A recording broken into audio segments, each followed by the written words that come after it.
So this is a very brief overview of the oral history method, and it's to offer some techniques in terms of interviewing. Now, oral history is a field that you could spend an entire lifetime studying, so don't worry if there's a lot of information here. This is just kind of an entree into oral history techniques.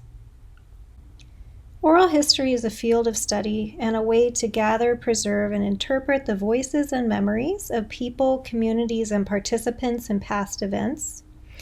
It records and keeps first-hand eyewitness accounts of lived experiences safe for future use and research. So it's a way to gather these stories, to find a way to share them with others, to kind of analyze findings from them, and preserve them for the future. Oral history also has kind of long-reaching origins. A lot of cultures traditionally have storytelling as part of passing on memory and passing on culture.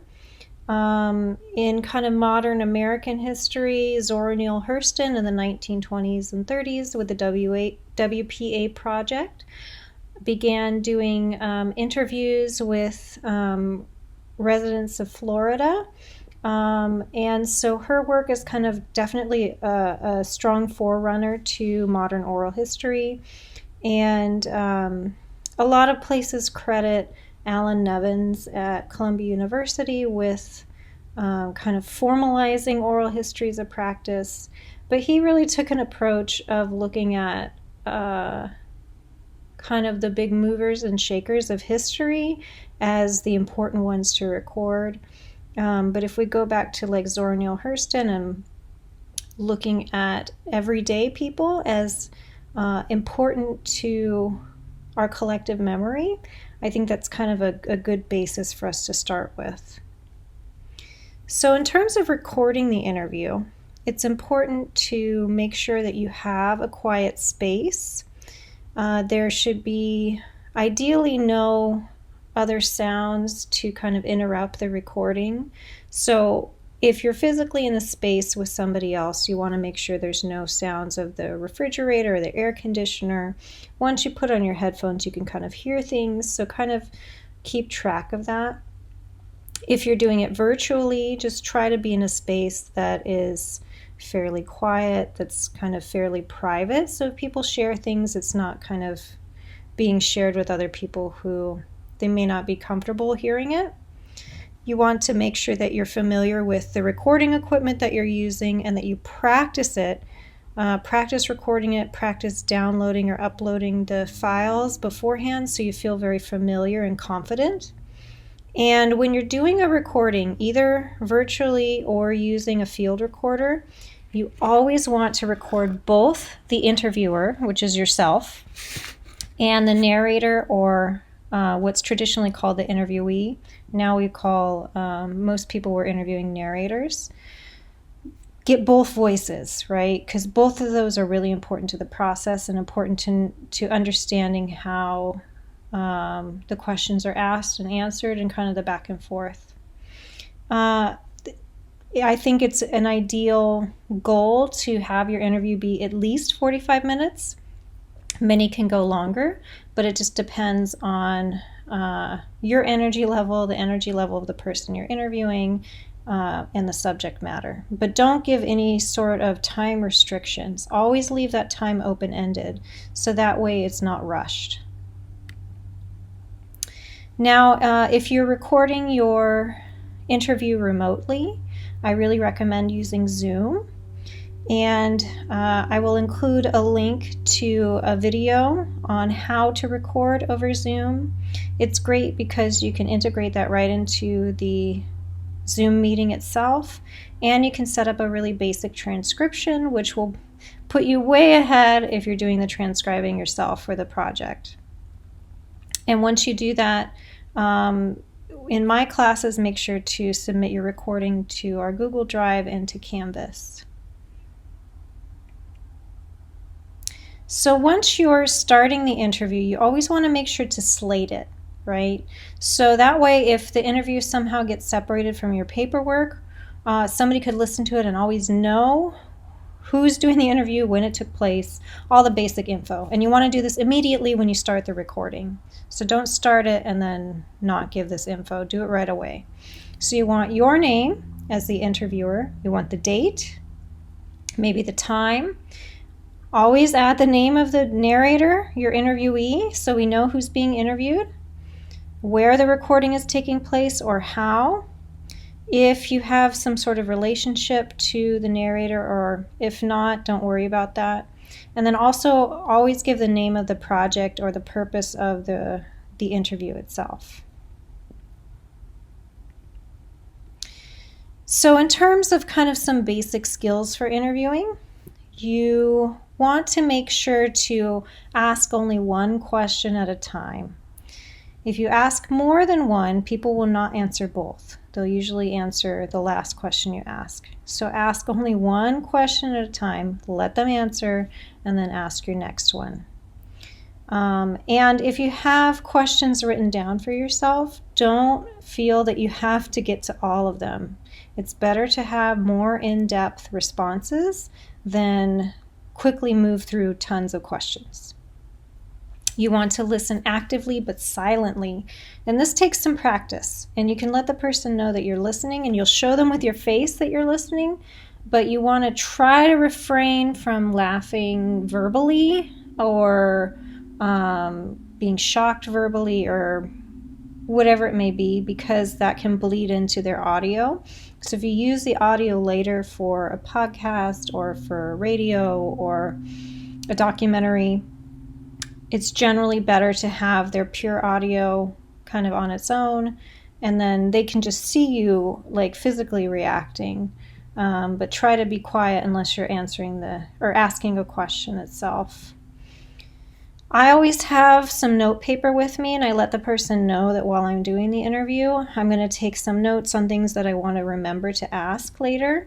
This could also be a good place to note some cues or clues for yourself on what the person's revealing or not, to make sure to ask about that or to kind of keep it in mind as you're forming your questions. Always respect what the interviewee has to say. We're not here to debate. We're not here to convince them of something else. We're just here to listen, even if we disagree with them. And there will be many times when you're disagreeing with somebody you're interviewing. So we're just here to record who they are and what their responses are. Now, there are ways we can challenge kind of some responses that don't seem really complete, but we can kind of get to that a little bit later. And then also you want to guide your interview, but avoid imposing any kind of restrictive structure onto it. You don't want to force them to go in a direction that is just not going to work, right? So you kind of have to follow their lead and improvise based on that. Now, it's okay to lead them back to an important topic if they kind of just go on a tangent. But if they really are not going to follow like the structure you have in mind, you kind of have to go with them, all right? So in terms of this basic, very basic structure, but one that is not restrictive, you want to think about giving your interviewee confidence that whatever they have to say is of value and something that you want to hear and that you care about. Especially with like older female narrators, sometimes they'll say, well, I have nothing important to say. You don't want to talk to me. You want to talk to somebody else. My life doesn't mean a whole lot. And it's not true, but they're just kind of used to discounting themselves. And so you're there to kind of say, yes, I do care and I want to hear this. As I mentioned, you want to slate your interview at the beginning and always make sure to kind of introduce yourself, where it's taking place. Okay, importantly here, the life history arc. Right? This is kind of something that a formula I tend to follow in my interviews.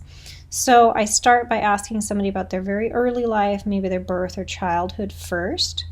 Then we kind of move into young adulthood, then their adulthood or career or the general topic of the interview. and then end with some discussions about the future or reflections about the past. I do this because asking about early life is a really good way to kind of get the brain warmed up, right? It gives the person time to practice thinking about the past and telling stories about the past. And it can give you a really lot of good insight into who they are, where they came from, how they see the world, and why they see the world in the way that they do. And it can give you topics to ask about later in the interview, right? So it's kind of like when you start a computer, sometimes, like especially older computers, need time to warm up. And so this is kind of our time to warm up and start accessing these old files in our mind. So really important when you're interviewing someone, the first question sets the tone for the interview, right? This lets the person know the pace you're going to go at, what you're interested in, and how much you value what they have to say. So I think it's really best to always ask broad questions that get general background information that you can go back to later and ask specifics about, right? So in my interviews, I always tend to ask somebody to tell me the story of their name, how they got it, and if there's any meaning behind it. This way I can get a good sense of a person's background. I can get a really good sense of how they see themselves and their identity, maybe something about their childhood. There's usually a lot that comes up. A lot of professional oral historians say, tell me when and where you were born and a little about your early life. Or sometimes people will just say, let's start at the beginning and see where the person starts, right? So here's an example of a first question that I asked in an interview that worked really well. Okay, so today is March 10th, 2012, and this is Kristen LaFollette. I'm here interviewing Sister, do you go by Sister St. Joseph or Sister Joseph? St. Joseph? Oops. He's the patron of a happy death. One doesn't want to, when you're 81, you don't want to alienate him. Well, that's good because that kind of leads into my first question. I asked the sisters to explain their full name, their given name at birth, and if there's significance to it, who gave it to them and what it means, and then the name that you took on as a sister and what that means. Well, I was christened Elizabeth. I was the youngest of 7. And my brothers told me after I was born, some of them, on bad days, they said, I lost money on you the day you were born because there were 3 with blue eyes and 3 with brown eyes. So they had a lottery on the baby to see what it was. And when I opened my peepers, they were brown. This kid says, I ain't in trouble. I lost money on you the day you were born. They named me Elizabeth, but 4 brothers aren't going to say Elizabeth. So I was called Betty, as long as I can remember. And when I got into religion, they didn't really give you a choice of names in my time. They kind of said, do you have any suggestions? And I liked St. Joseph because he was quiet, he did his business. There wasn't a lot of talk about him. And at the time, they were having all kinds of devotions to the Blessed Mother and everything. I was getting tired of it. So I put down any form of Joseph. So between the character of Joseph and my brother Joseph, who was lost at Iwo Jima, when I opened the book, it was just like an answer to a prayer. Sister St. Joseph, I was just so overcome with gratitude. I could have got Kunigunda or Maxalinda or Eutheria or God knows what. And I got Sister St. Joseph. Now, it does have its drawbacks. So sometimes when I was working in hospitals or different places, you'd answer the phone and you'd say, Sister St. Joseph. And they said, no, I want St. Mary's. I said, you got St. Mary's, but you're talking to Joseph. Part of life.